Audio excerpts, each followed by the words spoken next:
mkataba pale, MOU ndio inafunguliwa.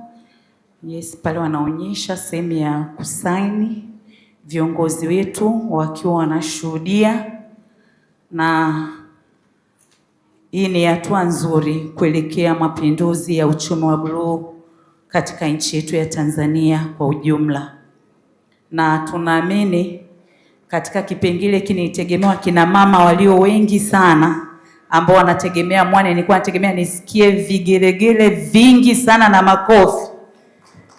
Wakina mama, hili linatugusa sana kwa sababu zaidi ya 90% tunajikuta sisi ndo tuko kwenye uzalishaji wa mwani sasa pale. Kwa hiyo ninategemea makofi mengi na vigege kutoka wakina mama. Wakina mama mpo? Sauti haitoshi. Wakina mama mpo?